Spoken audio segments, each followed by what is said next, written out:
Rob Browne, Brendan Martin in Ocala, Florida. I got the generic coffee cup. It's just a coffee cup. We're here in Sandy Springs.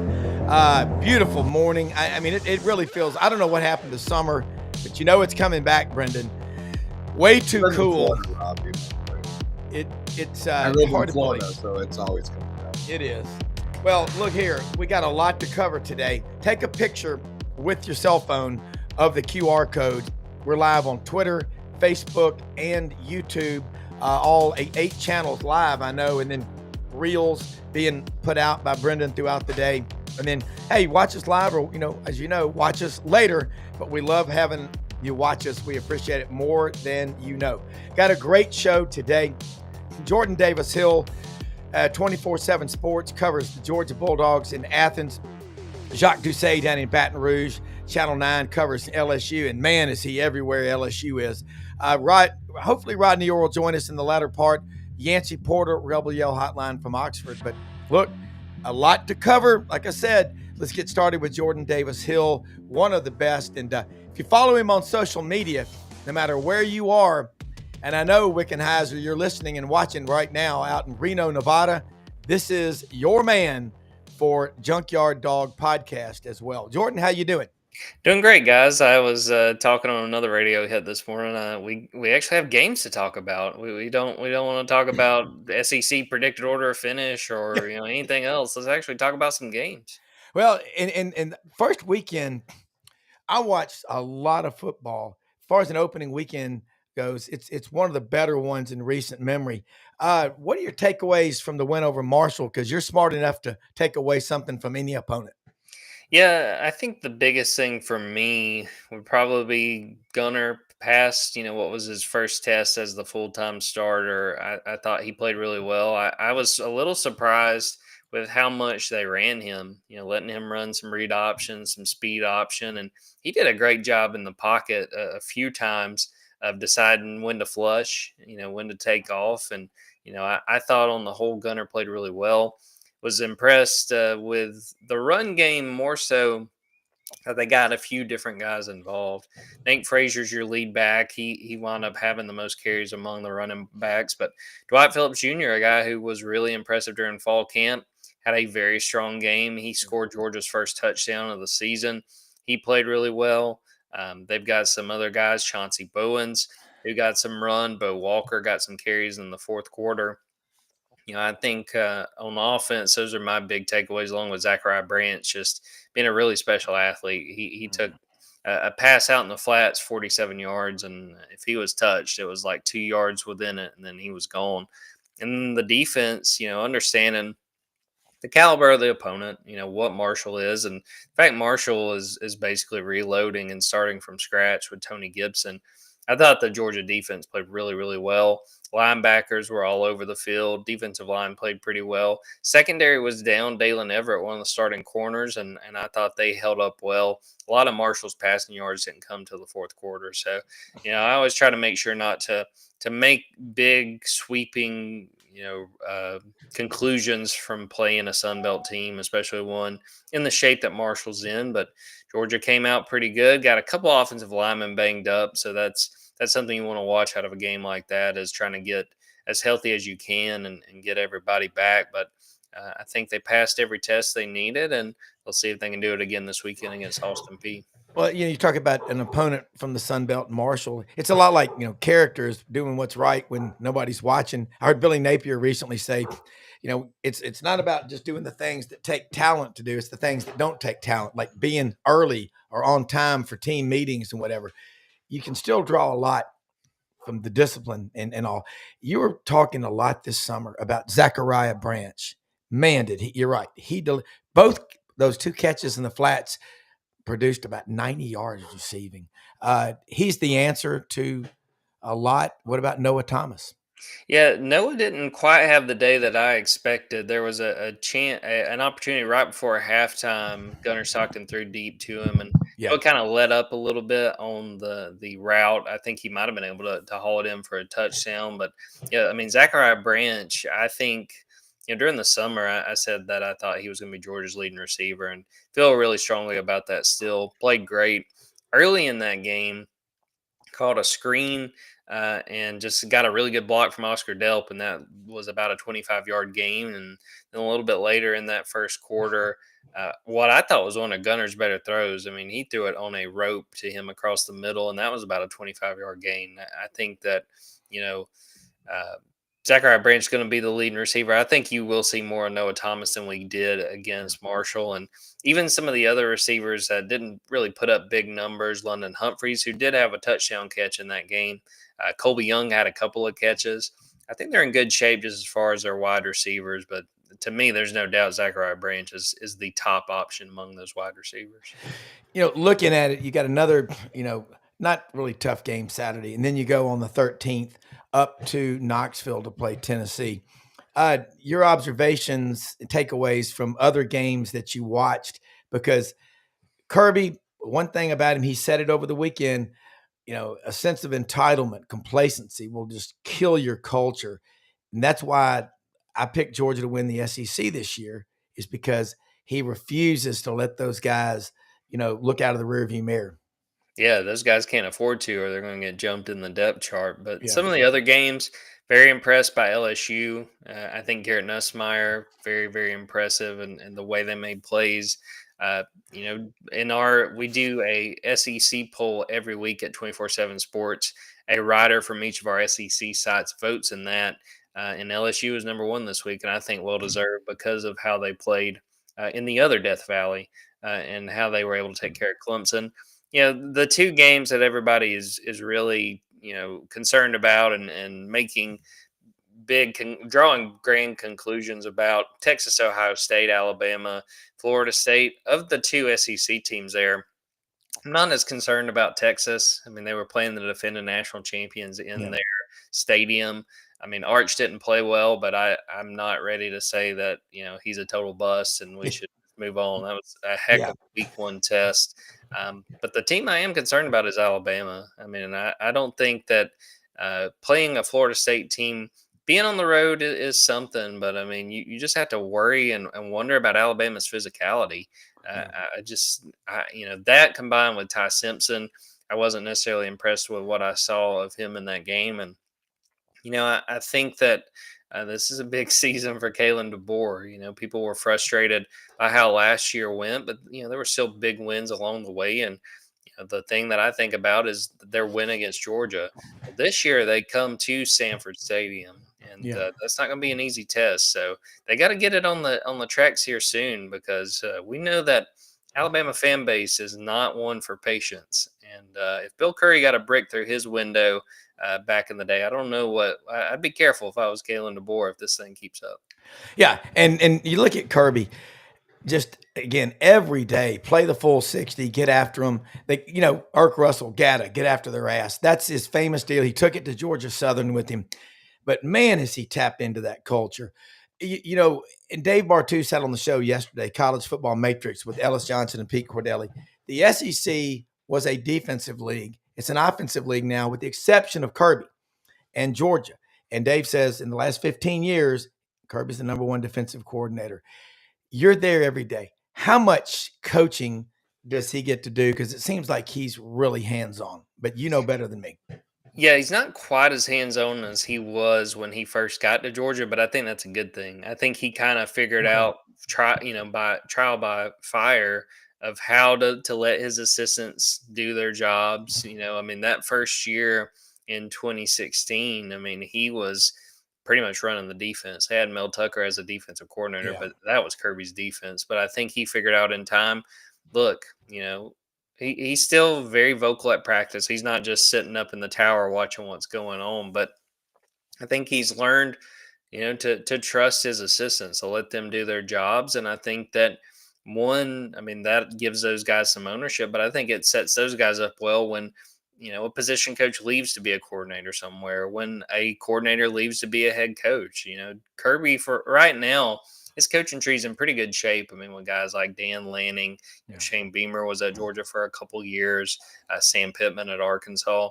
I think that Kirby has struck the right balance of being involved, being very vocal at practice, making sure things are done the right way, while also giving those assistants the ownership to coach their positions, if they're coordinators, to call those plays. get input from the head coach, but know that at the end of the day, it's their job and he's going to let them do it. All right. I like to do this too. There's a lot of things that I know, but again, you know way more. What are you writing about? What are you going to talk about on your podcast with Georgia that, SEC and specifically Georgia fans need to be paying attention to? Yeah, we'll have a chance to talk to Dwight Phillips Jr. today around noon Eastern time. He's one of the running backs I mentioned, nicknamed Peanut, and he is one of the favorites on this team. I mean, his teammates love him, so I'll have a story about him. And he was a guy that he was one of three freshmen running backs that Georgia added last year. And I'll be honest, I kind of looked at him as sort of the afterthought of the three. Heard some things last fall camp last year, hey, pay attention to this guy. And I was sort of like, okay, And then he had a great offseason, had a fantastic fall camp this year, and played really well on Saturday. So I have a story on that. A lot of our podcasts, which we'll record at 4 p.m. Eastern time, Junkyard Dogcast over at Dog Swing 47 on YouTube, is going to be wrapping up what we learned from the Marshall game. Injury updates from Kirby. Again, we'll talk to Kirby around 12 Eastern. And getting ready for Austin Peay, who, we understand the caliber of opponent, but I'll give this to the Governors. They beat Middle Tennessee by like 20 on Saturday. So, they're a feisty team and the second year with that head coach. And it's still one of those when you're this early in the season, you can figure out some of the young guys you think are going to play well, but at the same time, we're all kind of circling that September 13th game against Tennessee. That's when we're going to learn a lot about Georgia. Yeah, and the thing is, when you're playing a team like Austin Peay, it's not about, okay, obviously you're overmatched, but it's about Georgia getting better. What areas do you need to say, hey, they've got to get better quickly? Even though it was Marshall, I can tell some things. I think the biggest thing to me is probably seeing the tight ends get a little bit more involved in the passing game, and then just the offensive line, especially. One of the big stories coming out of Saturday: right guard Juan Gaston gets hurt, right tackle Ernest Green gets hurt. We don't know what their availability will be for Austin Peay, and Georgia may very well be cautious and say let's hold these guys out or not play them very much. So I thought on the whole, even when those guys left Saturday, the offensive line played pretty well. But let's see what they're able to do on Saturday, how they're able to play. And then the other thing I would point to on defense, what I thought was a little bit surprising, but maybe this was just the nature of how Marshall played. Georgia didn't have any sacks in that game, and that's sort of been, a hot button issue at Georgia for several years. Georgia is not a defense that accumulates a lot of sacks. They want to cause havoc, and they want to create pressure and make quarterbacks make bad decisions. So see if they can create a little bit more pressure against Austin Peay, what they're able to do on that defensive front. Yeah, and you get teams sometimes that get sacks and then there's no follow through after that.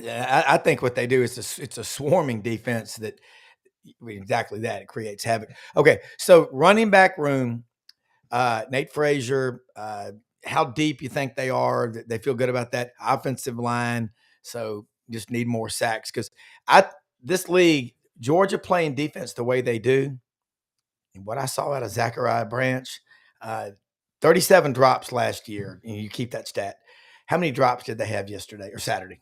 I think PFF had him at 3. The only one, there was a couple that I remember, one from Bo Walker out of the backfield, and then Dylan Bell had a pretty tough one, which Dylan Bell really needs to bounce back. I don't think he had a great game on Saturday. But on the whole, when you're mixing in a lot of the different young receivers, I don't really look at that drop number and get worried. I mean, to me, this week, Austin Peay, as long as those starters are making plays and being reliable, again, we'll watch once they get an SEC play and see if drops become an issue again. All right, before you go, let them know how they can follow you, and also recruiting news. I mean, you hit the state real hard, but Georgia's a national brand. Definitely. Yeah, dogs247.com, on Twitter at Jordan Davis Hill, on Twitter at dogs247, and Junkyard Dogcast. Get that wherever you get your podcasts. And yeah, Georgia continuing to recruit really well. Kind of a slow time right now because Georgia has done such a good job building this 2026 class. And I shout out my coworker Ben Wolk. He's our recruiting guy. He does a fantastic job. Go follow him as well. We're in the middle of it now, guys, and excited for it and ready for Saturday to get here to watch them play Austin Peay. Yeah, I mean, Georgia football recruiting under Kirby is kind of like an all-you-can-eat buffet at the Arlington Hotel in Hot Springs. It's like Roast beef, prime rib, Angus. I mean, it is incredible. Jordan, as always, thank you so much for sharing your time with us. Look forward to talking with you next week. And next week, we'll be talking Vols and Dogs. That'll be already going into week 3. That just blows my mind. It's just too fast. It's wild, but we'll make it work, and we'll make sure and enjoy it too. All right, thank you. All right, Brendan, Jacques Doucet, WAFB Channel 9. I'll be checking in here in just a minute from down in Baton Rouge. And here he is, one of the best sets of any guest that we have. Emmys in the background, Sportscaster of the Year in Louisiana. Jacques, I got to tell you, Frank Duffy and Doug Dean are sending me a lot of messages right now. Frank, Mr. LSU Tiger, was up there and with a lot of his friends Saturday night in Death Valley. And again, I got to commend you. You put out so much stuff on social media. You know, we just announced the Atlanta Journal-Constitution. Last print edition will be December 31st. We're losing so many of the newspapers, but we're making up for it in social media with what you are doing. It is great stuff. And first off, good morning. Thanks for joining us. Talk about your visit to the upstate of South Carolina. Well, thanks for having me. Never had been to Clemson before. LSU football had never played at Clemson before. And a beautiful small town. If you look it up, I think it's less than 20,000 people is the population of Clemson. And then you got an 81,500 seat stadium there. There's something called Seneca River, which feels more like a lake where there were a lot of people out on the boats and whatnot. Certainly the weather was much better there than it was in Baton Rouge in terms of the lack of humidity and the temperatures and everything. It was just gorgeous, great weekend for football. A lot of LSU fans, I think, did make their way to Clemson. It was a tremendous atmosphere. Stadium was packed. There wasn't a single unused ticket everywhere you looked throughout the stadium. And it was a tremendous football game. And LSU, for the first time in a long time, they were able to lean on their defense. Say, hey, guys, go win us the game. Yeah. And they did. Held Clemson really to only 7 points. Clemson got a field goal early in the game on a very close Bauer-Sharp fumble that Clemson picked up and returned to the LSU 24-yard line and kicked a field goal. LSU didn't give up a yard on that drive, I think, after the fumble. And then I think Clemson had one long drive in the second quarter and went forward on 4th and 2. And LSU stood the guy up at the goal line, and then he pushed his way in, second effort. And LSU didn't give up any points in the second half and were able to overcome a lot of different things. I mean, LSU shot themselves in the foot a bit, going forward on 4th down late in the first half. I think everyone believes they should have taken the points there. Didn't get any points there. And then, you know, I don't go and read college football rule books, and I probably can't explain it as well as I should. But to me, it appeared that Berry and Browne in the third quarter on the beautiful pass by Nussmeier catches the ball with one hand. He takes 2 steps. He secures the football. He crosses the goal line. And at that point, to me, it feels like, as a football fan, you've broken the plane, touchdown, the play's over. But now I'm reading, oh, you don't understand the rule. So apparently you're supposed to carry the ball through the end zone and secure it, and that's a touchdown. I don't know. I don't care. I think it was a touchdown and came off the board. So LSU had to overcome that, missed the field goal. But LSU, their defense, they put them on the field. Clemson drives to the 23. Harold Perkins had a fantastic game. Rushes Cade Klubnik at the end. He's got to throw it away, and Tigers win. LSU Tigers win. Yeah, 17-10. Well, watching that, it definitely was a touchdown. And I'm going to tell you, college football, there's a lot of criticism. The games are too long, too many, commercials and whatever. What it is these ridiculous reviews. That was so obvious it was a touchdown, and I'm glad that it didn't cost, for your sake, LSU, and this show's sake, LSU the game. The SEC was 14-2 opening weekend. I mean, and nobody's panicking about Texas or Alabama. Everybody's just kind of taking it in stride. Yeah, really. It's way too early. I will say this: Frank Duffy and Doug Dean and I talk a lot on these games, and Frank was there. You put Harold Perkins and Weeks out there together, that's a great combo. Talk about how much sense that makes and how much more relaxed Harold Perkins and LSU, that just the team seemed more relaxed to me. Yeah, well, the Harold Perkins topic had kind of become it has been a frustrating topic. I mean, certainly his freshman year, he made tremendous plays and was a huge impact on a team that went to the SEC championship game. He impacted some major wins at home against Ole Miss and Alabama that year. He basically won the Arkansas game by himself. He had 4 sacks, and they took one away after the game. He had 3 sacks in the game. But since that time, it's been frustrating with, are they lining him up in the right place? And then he had an injury last year, a major knee injury, but he looked all the part of an All-American in this game. And Klubnik, I know they were concerned before the game about his ability to run the ball and if he was going to take off on some plays in which they broke down. And Perkins told us before the game, hey, we got to make him run east and west, not north and south. And I feel like that's what they did. And Whit Weeks, tremendous player as well. And his brother West hasn't gotten a ton of pub, and he looked like a pretty solid player too out there. So defensively, the guys they added in the portal, Mansour, Delane for Virginia Tech on one corner. I was kind of sarcastic. Oh my God, LSU intercepted a pass. They only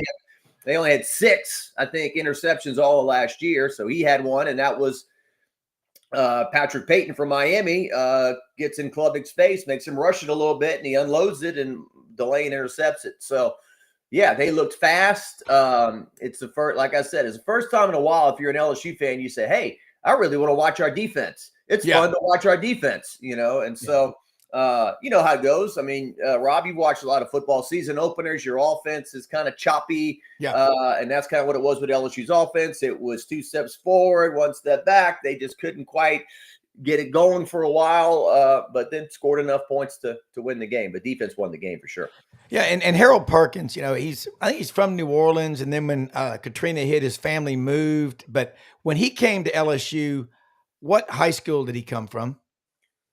Was it something Cypress Cove or something? I'm sorry, I don't remember. Was it in Houston? I should know that. And let's see here. But I'm just saying he's a great story because you know what he has been through in his 4 years. I've never once heard him bitch and moan and whine and complain. They moved him around, back in 23 to another position where he was not suited for. Cy Park High School is where he went to school. Cy Park High School. It's in Texas, obviously. Yeah, it's in Houston, I think. Well, he's just a great story, is what he is. And what is he? 6'1", 215 pounds. And maybe it was you that said it about him, Harold Perkins. See ball, get ball, go after ball. And I just think that the way he's handled his situation, he's an alpha male leader. He's got to be a captain on this LSU team, and along with Weeks. So that's a great story developing, and people need to be really, you hear all this negative stuff. Applaud Harold Perkins and Weeks and what they're doing. The Weeks from Watkinsville, Georgia, 3 of them right within, I guess, a 9-iron of Athens. That's real close. But all right, let's switch to the offense. My son Wilson keeps reminding me, Dad, I've been telling you for 2 years, Garrett Nussmeier is a first-round elite NFL quarterback. I thought he played calm within himself, no dumb plays, no interceptions or anything. Just really solid. And man, does LSU have speed? And where did they find this freak? If he's not on Bruce Feldman's 101 Freaks, Ty Dez, 6'7", tight end. Trey Dez, that looks like a wide receiver. Where do they get these guys in Louisiana? It's just another chapter right now. But talk about the offense. Well, Trey Green only took up football, I think, his junior year in high school. He was a basketball player, wanted to play basketball. And there's a high school called East Feliciana High School here, which consolidated some high schools like Clinton and Jackson in that area. But I believe his first high school football game on a Friday, he goes out and catches like 2 touchdowns. And by Saturday morning, he's got a scholarship offer from the Houston Cougars, and he's 6'7". We have a funny soundbite with Xavier Thomas, who's a wide receiver on the team, like within 4 times of a 20-second soundbite. He's 6'7". I mean, come on, he's 6'7". I mean, what are you gonna do? He's 6'7", And so I think on the touchdown, they lined up 4 wide receivers on one side. They put Trades down by himself on the other side. The corner was like 5'9", and Nussmeier just turns and throws it to him for the touchdown. And to your point, Nussmeier, it's what he did. It's what he didn't do. What he didn't do was turn over the ball. In a game like that, a huge game like that on the road, you just kind of worry, is he going to force one? Is it going to happen where he turns it over and puts him on a short field? And he never did that. And so I think Clemson a lot of times had 2 high safeties. They weren't giving up the long pass. Yeah. And so LSU kind of had to, nibble their way down the field a bit. But the way they use Avion Thomas, Aaron Anderson had some huge catches in the game. Caden Durham gave them just what they needed on the ground to keep Clemson honest. And so LSU's offense will only get better. They will only get better. The timing will get better. They'll score more points. I think the offensive line was the huge question mark going into the game. They were not terrible. I don't think they did fine, especially consider Clemson's defense. It had all Americans on the D line and linebackers and all that. So it was a huge win, Rob. I mean, whether you go in there and no matter what, if you win the game, you got to be thrilled. LSU's, thrilled. Now you can nitpick. Okay, we got to improve here and there, but 4th ranked team in the country on the road, first game of the year, and you win. I mean, that's a huge hurdle for them to clear. But they're going to be playing Brendan's Florida Gators here in a couple of weeks, so there's no time to throw a parade in Baton Rouge, Louisiana. Well, and go back and look at LSU's great history going back to 1892. Outside of SEC games on the road, they've only beaten, and they don't play that many games like this. So you got to be fair and put that in context. Only twice has LSU beaten a true road top 10 team in their history. That was Texas and Austin in 2019 and Saturday night in Clemson. Oh, they didn't score enough, blah, blah, blah. You won 17-10. You strangled a team that some people think can win the whole national championship. And Clemson, they've got a lot of work to do. Their offense was almost feckless the way they looked. But you have to credit LSU's defense. It's like when people say, well, the rain really hurt us. Well, it rained on both teams, you idiot. So you look at LSU and you look at this Brian Kelly. And I screwed up. I had taken Clemson to cover, and then I said, you know what? It was too late. But I said, I got a feeling LSU plays looser because of a conversation we had on this show a couple of weeks ago with Executive Director of the College Football Playoff Committee, Rich Clark. Okay, you play a big game like this, they're not going to punish you if you lose it. Yeah. But you better not lose to a lower level team like Notre Dame did to Northern Illinois last year. Kind of talk about, they just seemed a lot looser as a team. It starts with the head coach. Yeah. Well, I think the parallel I've made is like a gymnast. It's like I'm doing a real difficult routine right here, so score me accordingly. I can do an easier routine and stick the landing. We cover gymnastics here. LSU's won a national championship, but when the committee gets together in Dallas and they take a look, they say, hey, look, LSU didn't have to go to Clemson, the 4th ranked team in the country, and they did, and they won the game. So, let's reward them for that. As opposed to playing nobody you to start the year. And certainly I heard a lot of LSU fans around here. They had trepidation, and rightfully so. LSU hadn't won a season opener since 2019. And so they're like, why are we playing this hard game? Why are we doing this? And so, and partially it's because a lot of fans were griping about the neutral site game. And why are you playing these big name teams in these NFL stadiums? We want those games in Tiger Stadium. So they scheduled this like 8 years ago, and obviously, Clemson's not coming to Baton Rouge unless you go to Clemson too. So they scheduled this, and Clemson comes here next year to start the year. So, all those things play into this. But yeah, I think these games you have to play one of them every year, right? And according to the new SEC rules, maybe not the 4th ranked team in the country, but somebody who's from one of those power conferences. So, I think Brian Kelly has a very good staff. I think Blake Baker obviously is an up-and-coming young coach as a defensive coordinator. I think Joe Sloan might have taken a bit of heat last year as LSU's offensive coordinator, doing it for the first time at a school like LSU. I think he called a pretty good game. Brad Davis, coaching the offensive line, had those guys ready. Corey Raymond in the secondary. The secondary was very good in the game. And so, it's a machine. They got 1 million people working over there doing different things. And so, Brian Kelly, I think he put a lot of emphasis. He had heard all the chatter. Hey, we can't win a season opener. They had 1-0 everywhere in the LSU indoor, on the mats, it's all 1-0. I mean, the team went out with T-shirts that said 1-0 in the warm-ups at Clemson, which a lot of people took it. Whoa, that's bold. And I don't think it was so much a prediction as it was a goal. Let's finally do this, And so they indeed got it done. Well, and that's huge to go on the road and get a win like this. And because if LSU finishes 9-3, and they've got 3 conference losses, the committee's going to look at that win. And then also Clemson's got to do their part. They've got to win a bunch of games for that to really stick. But I think it's great in the 9-game schedule. We knew that was coming. It's going to save a lot of the rivalries that would have otherwise been lost. Jacques, you're looking at the SEC. Let's bounce around. Texas, Ohio State. I don't know if you had a chance to see it. Come on. I took Texas because I said defense travels. If you go on the road to Ohio State or any place like that, and you can hold that team to 14 points, you typically are going to win.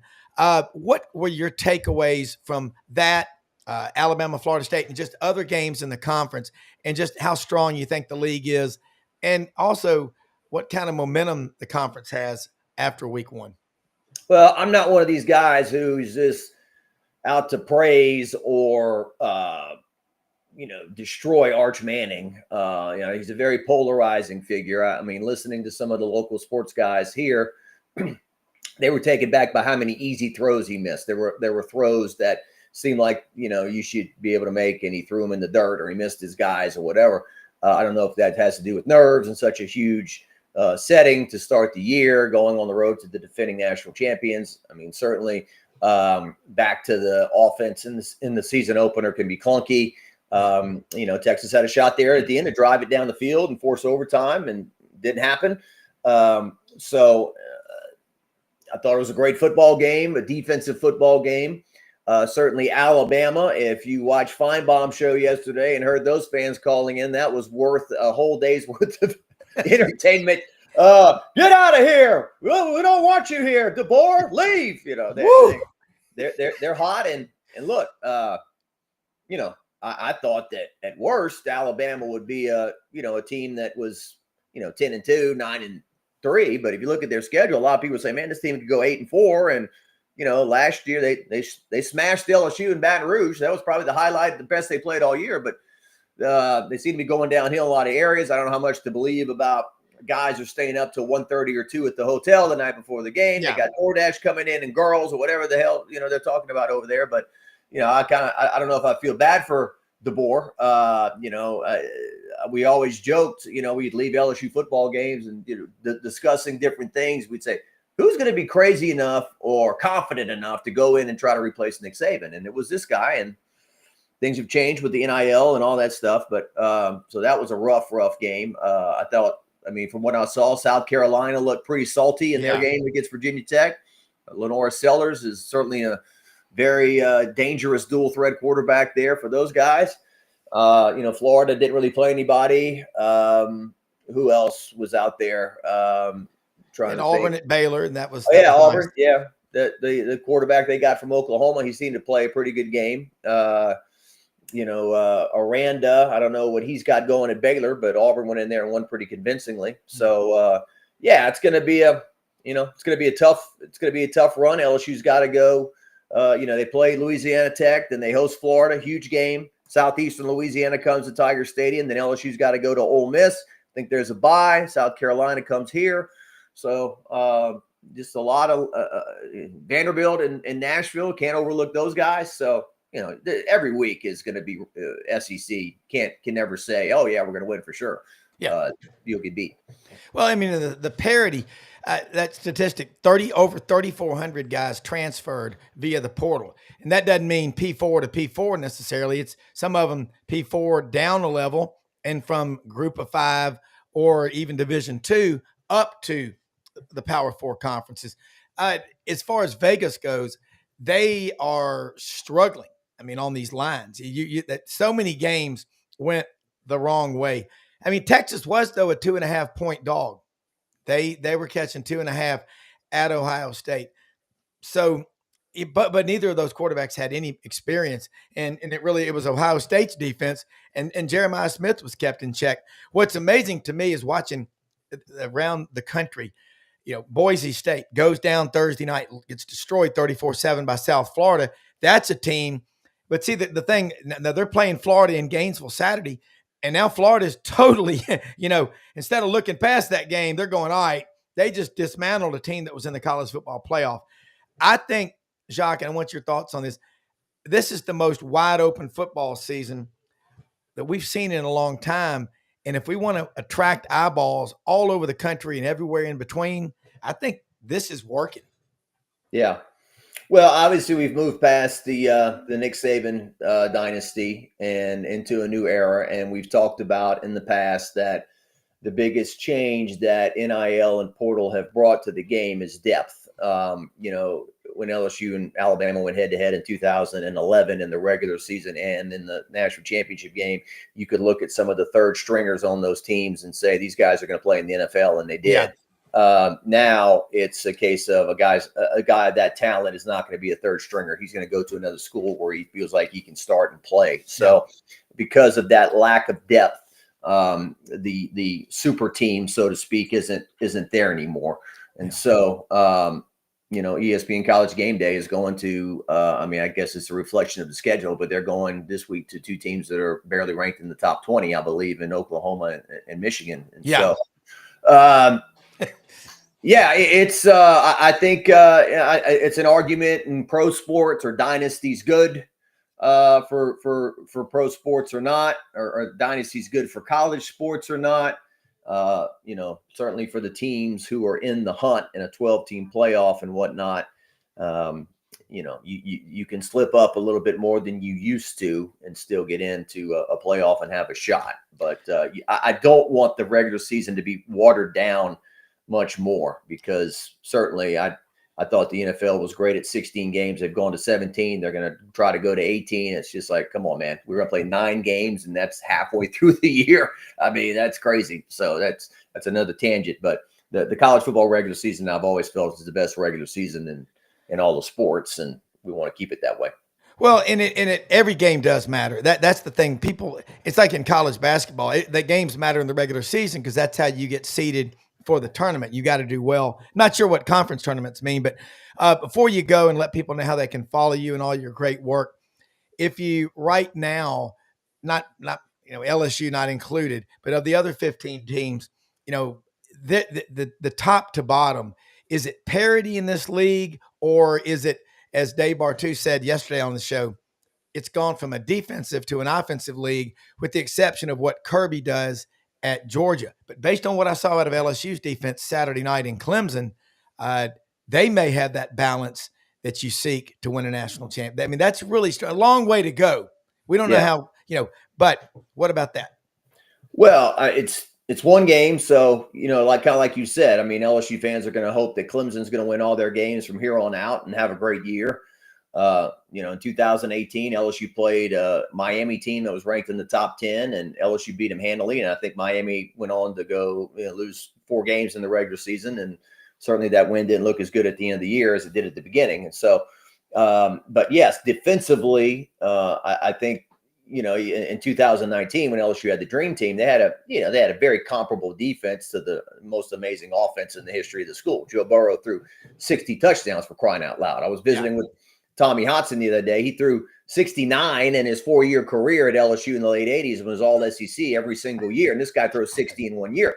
So, I mean, it's a new era of offense in which your defense, and Tommy was joking, everyone was bunched in tight back then, and we just tried to run the ball up the middle. What were we doing? Why were we so stupid? Why would you air it out and play a different kind of offense? And so, but I think that certainly LSU can rely on their defense so much more. Jaden Daniels is probably looking at this from Washington saying, why couldn't you guys have this defense when I played in 2023? We might have, made the playoff or gone to the national championship. But, I mean, complimentary football. You cannot, like in that game against Clemson, you cannot go in there and try to outscore them. We're going to go a track meet. That wouldn't have worked.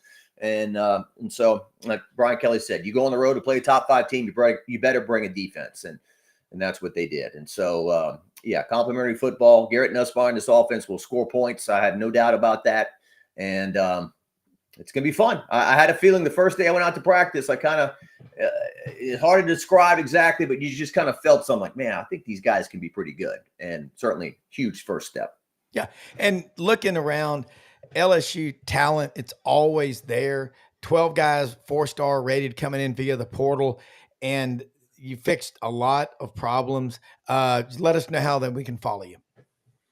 Yeah, my name right there, Jacques Doucet. Look me up on Twitter, X, Facebook as well. Our television station is WAFB.com. Go to YouTube, look up WAP TV, look up Jacques Talk. I've got interviews with former LSU players, and then I think I'm Todd McClure, former LSU center, supposed to come in this week, tomorrow, do a little chat with me.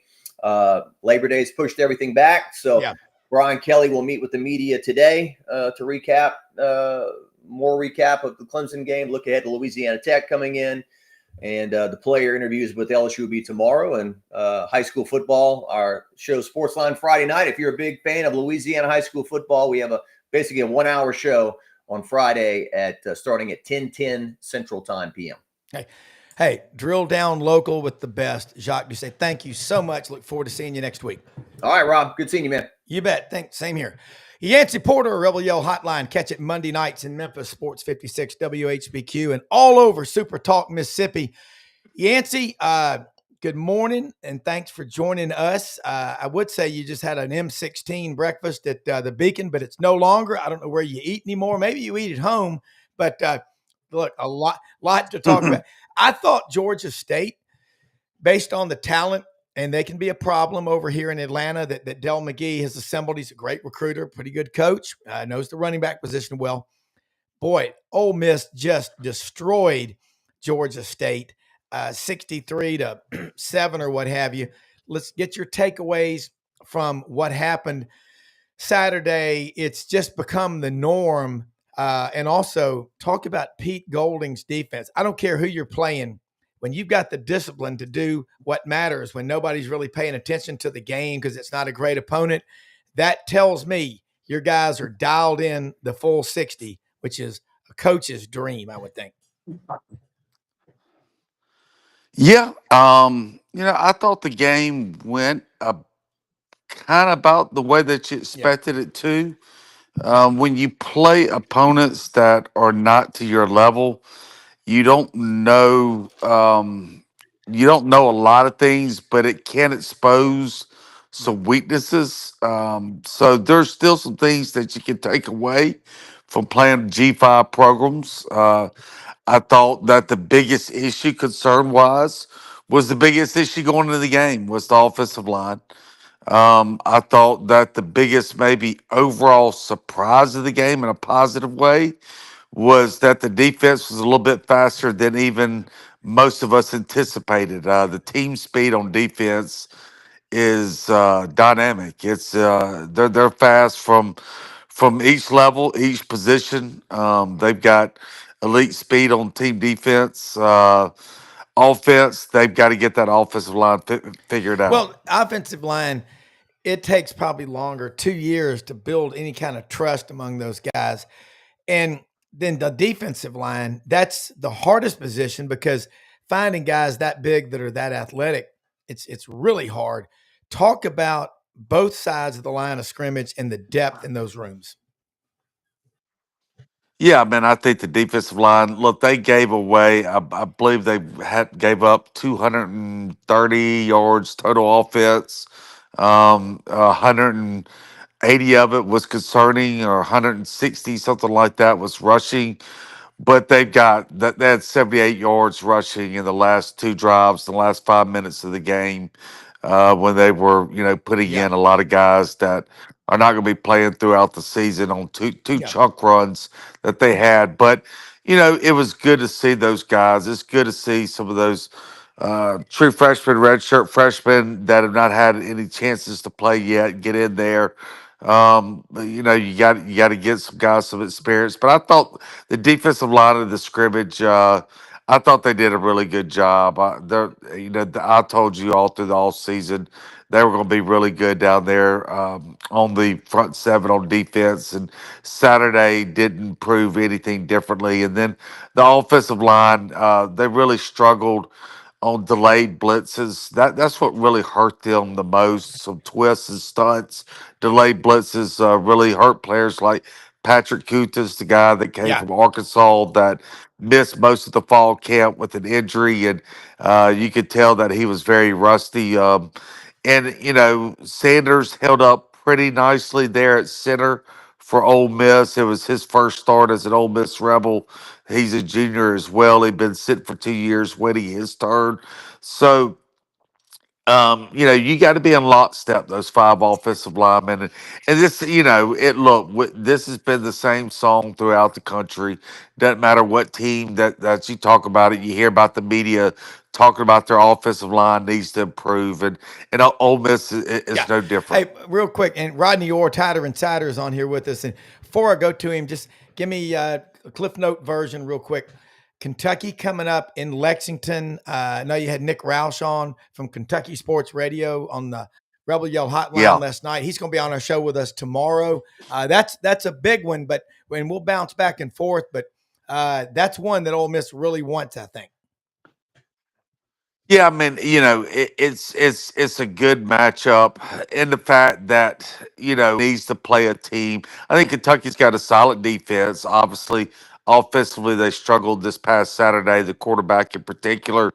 But I think Kentucky's going to stack the box. They're going to put 7, maybe even 8 in the box, and they're going to say we're not going to let you run the ball, and we're going to get after your young quarterback. That's at his first start on the road, and we're going to make him beat us over top. He's going to have to pass on top of us. So it's going to force Ole Miss to have to be able to run the ball, and that's what they need right now. So it's a good tune-up test for the rest of the season. I agree. Rodney Orr, good morning. Thanks for joining us. I know you are a busy man. As they said in Animal House, Kevin Bacon, nothing to see here. Please move along. Your takeaways from the weekend down in Tallahassee. One of many things I'll give you credit for, Rodney. You don't drink the Kool-Aid. You don't say anything you don't mean. So tell it like it is on this Tuesday edition of Sidelines with Alabama. Well, I'll ask you guys, did you see a worse team than Alabama over the weekend? In terms of lack of effort and what It was as bad as I've ever seen. And here's the thing. It's the same movie we saw last year in the 4 losses that they had. Yeah. And, the thing is, you want to be fair, you want to be honest, and you want to say that, okay, it's a transition year. You have to certainly keep that in consideration. There's a lot of optimism here in Tuscaloosa. I told you guys that last week. Ton of optimism coming out of the building. A lot of things were going to change. I have no doubt that they put in the effort. They worked. They did everything they were supposed to do in terms of that preparation. And again, I thought they looked really good on the hoof as a team overall in the media viewing periods that we had. But when they took the field, they simply weren't prepared. As I said in my column right after the game or shortly after the game, they looked unprepared, undisciplined, and uninspired. And I don't really know how else to put it. And I guess from here, the question is, how do you turn it around? Can you turn it around? They've got a big chore in front of them. So you've got ULM this week. So maybe you can get your feet on the ground. Trust me, I'm not taking ULM for granted. Anything can happen. But you've got ULM this week. You've got Wisconsin the next week. Then you have an off week. Then you go to Georgia. If you want to look at it in a positive way, again, like I said, you get your feet on the ground this week. Maybe you come back the next week and have a solid confidence building win over Wisconsin, if you can build confidence in that game. And then you have the week off. And maybe you go into Athens and you play well. Maybe you even win. You pull off an upset. And then all of a sudden, the season's turned around. That's what a lot of people would like to believe. Now, that could happen. but it's highly unlikely, right? I mean, it's probably not going to happen. You're probably not going to go into Georgia and beat Georgia. So it could be a real long season in Tuscaloosa. This thing could avalanche. Now, let me tell you this too. They have a real tough time defending running quarterbacks. I mean, that's just becoming more and more evident. It's like a Chinese fire drill out there on defense. And look, you could have taken 11 guys. You wanted me to be honest, Rob? Well, I'm going to be honest. I'm going to be honest. You could have taken 11 guys off an intramural field and told them to go out there and defend Florida State, and they would have probably done just as well as Alabama did on Saturday. I'm not being negative. I'm not trying to be funny. I'm not trying to be sarcastic. This is what we saw. It was awful. It was awful. Okay. Yeah. And the defensive line play, terrible. When I want you to go back and watch the film and look at the defensive linemen that Alabama's putting on the field. And you compare those to the guys they used to have. Mm-hmm. Okay. And I'm not knocking these guys. A lot of them are young. But when you replace Tim Keenan, who's a good, solid blue-collar leader, but when you don't have anybody to really step in for him, I mean, you got to wonder what is going on. And I'm not just knocking the defensive line. I'm not trying to make it personal against Freddie Roach or anyone else. Okay, but you have to call it like you see it. And that's it. Listen, Kane Womack, the question is he in over his head? And that's what a lot of people are asking. No, people aren't really asking that question. They're stating it emphatically that he is. Yeah. So you asked me to be honest, and I'm coming in and I'm telling you, I'm giving it to you honestly as I can. Yeah. Well, I mean, you think about this, Yancy and Rodney and everybody watching. I was watching Leave It to Beaver last week. Ward and June went out of town, and Uncle Billy was the only guy who could stay there and watch Wally and the Beav. And June was like, Uncle Billy, isn't he kind of crazy? Well, he that's what happens when you don't have the right person in charge. And I'm looking at the talent they have, second or third highest on the blue chip index, Yancy. It is crazy. And, Yancy, you heard what Rodney just said. I have tons of respect for him. Your thoughts? Yeah, I mean, it's tough for me. I've got a couple really good friends over there on the Alabama staff. I hate to see them not play to the level that their expectations over there, and I know they're good coaches. And Rodney just mentioned a couple of them by name. So it's disappointing for me personally, but I think defensively is the biggest issue from the last 2 years. They're not playing to Alabama's standard. And the biggest question mark to me going into the season was how would Ty react to flying bullets? He had happy feet the last 100%. time Yeah. he was thrown into the game a couple years ago, and so you were hoping that he would calm down and not let the game speed up for him. And I saw some of those same issues as I saw a couple of years ago, but you figured the defense would carry the team and allow him to maybe start settling down after a couple games. But now you see issues on defense and offense, and when you don't have anywhere to hang your hat, football becomes a really tough game. Yeah. Yeah. Let me say this too. And when I mentioned Freddie Roach and Kane Womack, it's just not personal. I'm just saying not at all. That's their responsibilities. Yeah. Those are the ones that are really coming into question. You're asking me who's coming into question. Those are coming. I mean, they're getting grilled. They're getting fried. Those two on just about everywhere. So that's. I just wanted to be clear on that. No. I mean, look, and that they know that the criticism is going to come, and deservedly so. I mean, the unit just played almost disorganized. It was, and then you got to look from the top.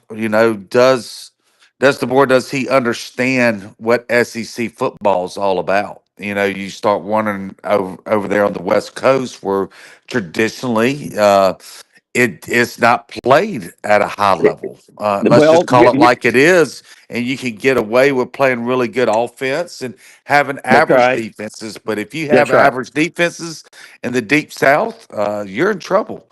And That's 100%, Yancey, and I think that's the one thing that's driving Alabama fans crazy right now. I think the offense does have potential. I think Ty's got to take a big step.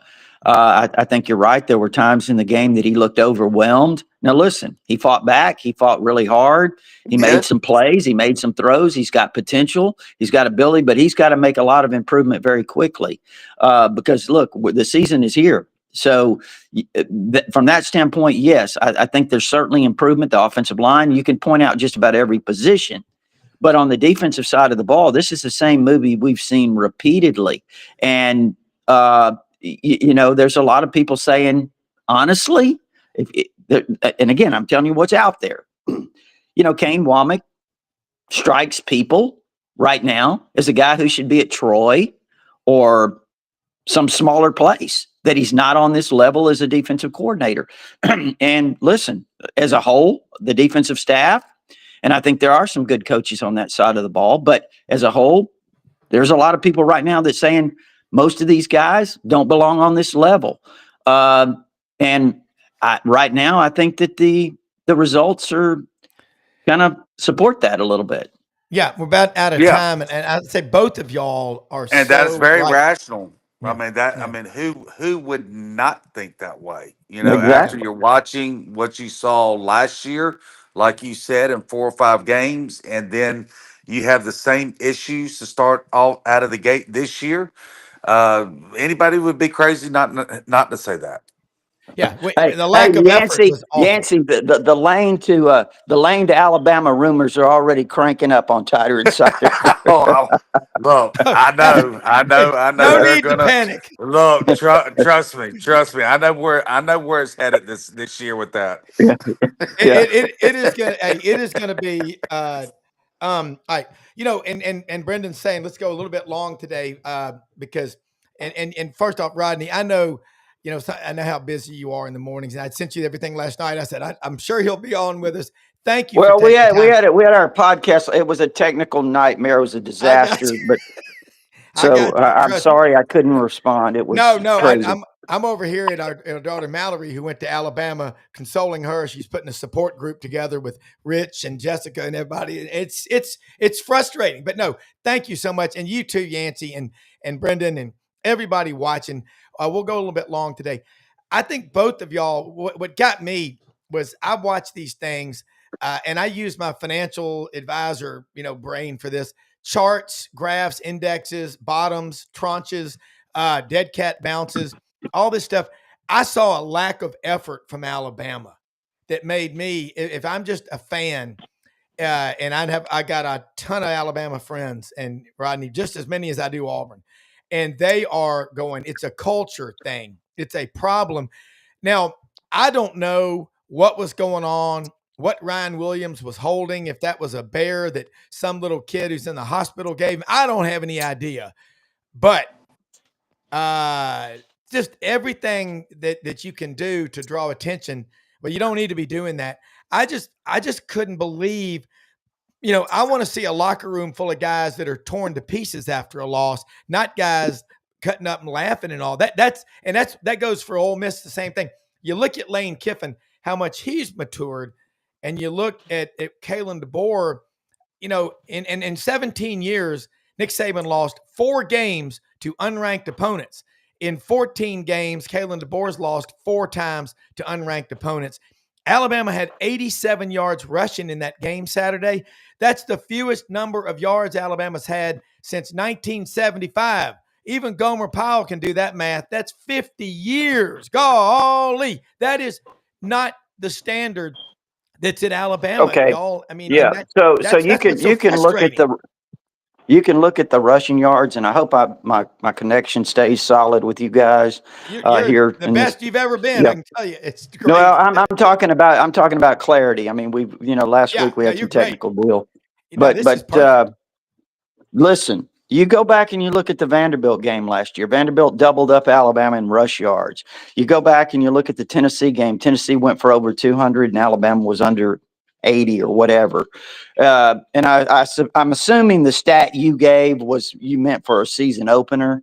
That was the lowest total rushing yards for a season opener for Alabama in that number of years. But anyway, so then you go to the Oklahoma game. This is a team that struggled to get a first down coming into that game.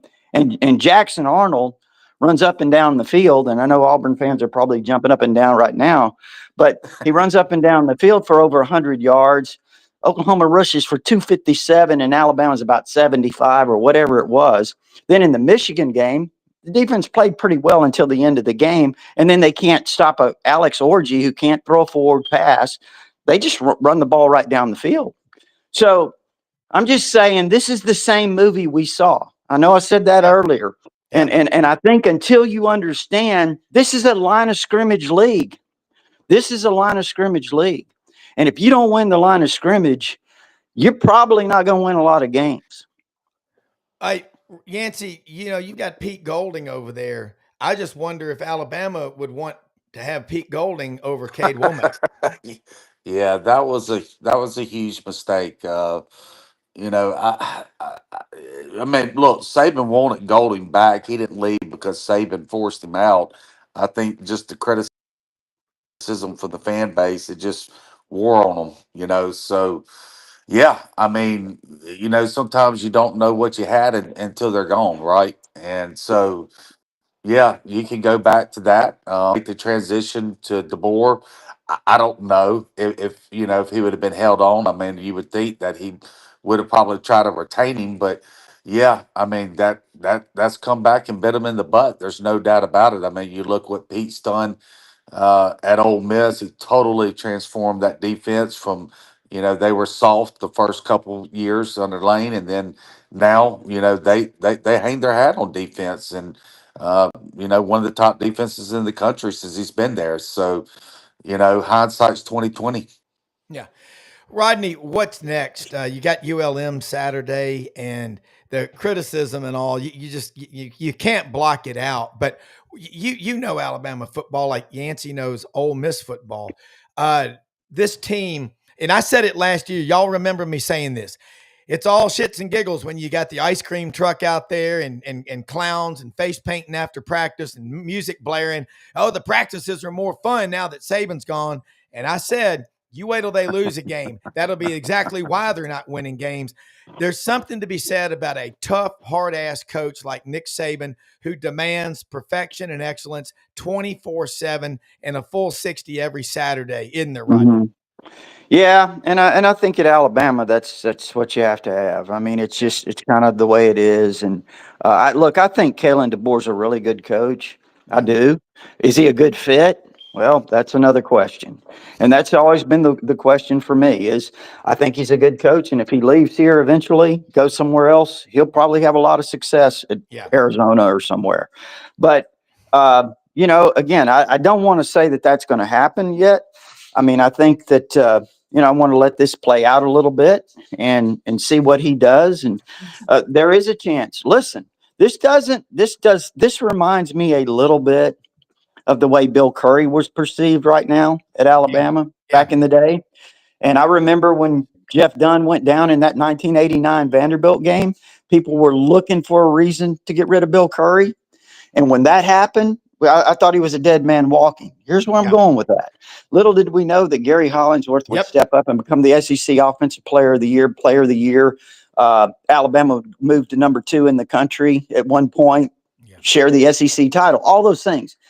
So could they get it turned around? It seems far-fetched, and it probably is. But, yes, they could. They do have the talent. Listen, this is the same team. This is the same talent that – I mean, a lot of trusted sources that I have. I'm talking about former NFL players, a lot of Alabama players that went to scrimmages, that had the opportunity to watch all the practices, that they said, hey, really impressed with this team. Fast, physical. We didn't see any of that, obviously. Yeah. We saw just the opposite on Saturday. But I trust these sources, and that's what they saw in the scrimmages and the practices. So maybe that team could emerge. Probably not, but if it does, they got the talent to turn it around. They have the talent to turn it around. I am concerned about the talent on the defensive line. And if that concern is valid, which I think it is, that's going to make it real tough. But my guess is right now, guys, it could be a real long season.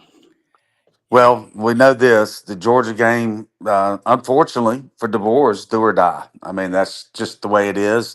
You have 25 stars, 44 stars on that staff. A cumulative, that's the second most talented roster on star rankings in the country. So they are not lacking talent. And as Rodney said, it's still there. You go there and you beat Georgia at Georgia, and then all of a sudden things change. But you go over there and you get whipped at Georgia, and then it's going to be a long season. Well, let me tell you this. Yancy. It's a great point. But you know what really is the kicker?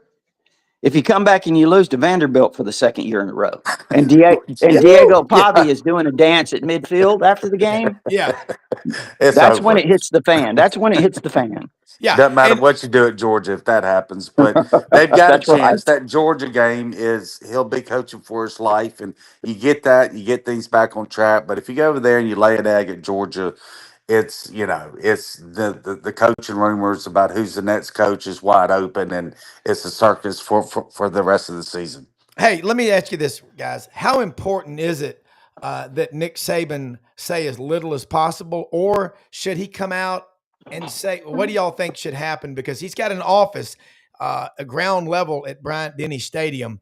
He's the GOAT, and we don't know what would have happened with Coach Bryant because he was gone 30 days after he announced his retirement. Well, I'll start off if you don't mind, Yancy, and I'll say that I thought he handled it really well last night. The little clip I saw where he just said he told the truth. I mean, they got manhandled at the line of scrimmage, but he also came back and said, look, they've got an opportunity to turn this around, make a lot of improvement from game 1 to game 2. Yeah. So I get all that, and I thought he handled it really, really well. If worse comes to worse, you almost wonder if Nick might be back on that sideline before the end of the season. That's the whole thing. Look, we saw Johnny Vault come back at Ole Miss when things went sideways. We saw Kansas State's legendary coach come back on the sidelines when it went sideways over there, and I'm sure Saban is already fighting that in with himself. Like, what do I do here? Do I come back? That's going to be. I know you mentioned Lane, but I think the first thing that the Bama family is they're going to circle the wagon and try to talk Nick and coming back. Oh, wow. No drama at all in the Southeastern Conference. He's going to be coaching somewhere. Nick's going to be coaching somewhere in 26. He's not going to stay. There's only so much he can do as a TV commentator on ESPN. Yeah. He's going to come back. So will it be at Alabama or not? We'll see. Yeah, this is going to be wild. I mean, Yancy Porter, Rebel Yell Hotline, awesome stuff. Rebels in Kentucky, Saturday, Rodney Orr, Tider Insider, only $48 a year. Guys, thank both of you more than you know for sharing. You too. One last question, Rodney. How many fans do you expect to be at that Louisiana Monroe game? That's a good question. I mean, I don't know. That Yancy, I tell you what, that is a really, really, really good question. I think it'd be 60, 65 tops. I really do. Well, if that's the case, then that's just another message that's being sent. Well, if I were Kalen DeBoer, you know who I'd bring in to address the team instead of Roll Tide Willie? I'd bring in the ghost of Sergeant Hartman. I am gunnery Sergeant Hartman. I'd bring that guy to practice, man. That's what I would do. Rodney and Yancy, thank you so much. We'll do it again next week. Follow both of these guys. Not only are they two of the best reporters, correspondents on their schools, Ole Miss and Alabama, two of the best guys. Both of y'all have a blessed day, and thank you. You too. God bless. Take care. Y'all too. All right, let's say something real quick. We went a little bit long today. Brendan, when he says do it, we'll do it. Lot of stuff to cover, Southeastern Conference. Hey, Landers Ford, folks, Poplar and Houston Levy, where Collierville and Germantown come together. Huge lot there. They've got Expeditions. They've got Broncos. They've got Ford Escapes. They got the Mustangs, all those F-150s. They've got sedans, huge lot. When you get there, or call ahead, LandersFordMemphis.com. Ask for our good friend. We love this guy, Brad Bellamy, the general manager. He's there to help you. Their finance team will help you. They will do everything humanly possible to get you behind the wheel. I've seen them go 8 hours to help somebody. Sometimes it takes 30 minutes. You can get ahead, and they'll deliver a vehicle anywhere. And remember, if you've got service issues, they'll provide round-trip transportation to the service department at, you know what, Landers Ford. If you didn't buy your last vehicle from Landers, you probably paid too much, because they'll work with you. They're right down the street from our good friends at Hewlett and Dunn on the historic square. And it is one of the best squares in America in Collierville, Tennessee. Lots of great shops and restaurants. None better, none finer than Hewlett and Dunn. All the duck heads. They've got duck head has blazers, khakis, button downs. Man, look, we've gotten casual. If you've flown lately, it looks like a slob convention with all the people wearing velour warm-up suits and their pajamas. Look good. Go to Hewlett and Dunn. In the old days, people used to wear a coat and tie when they flew. Maybe those days will come back.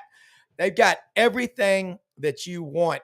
Women's boots, men's boots. We got kids' boots for one of our grandchildren, Chandler, 2 pairs of them. Great looking, size 8s. She won't take them off her feet. She sleeps in them. They've got women's clothes, dresses, Barber, Filson, STS, Pendleton, Schaefer. Stuff coming in every day. As it gets cooler in these mornings, the fall selection, it's pouring in.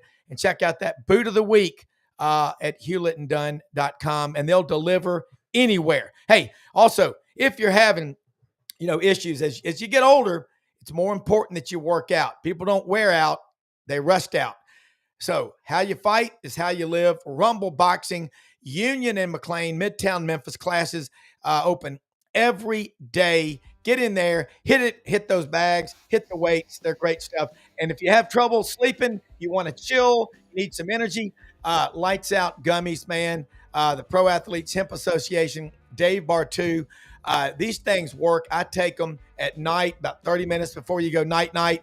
You'll sleep 8 hours uninterrupted. It is fantastic. And just remember, 25% off when you use coupon code Sidelines. Hey, most often we see the face of Christ in the least among us. Find excuses to win and thank people. It ain't about you. It's about the team you're involved in. Share the show. We'll see you tonight on The Lowdown with Lauren Meadows. Have a great day, everybody.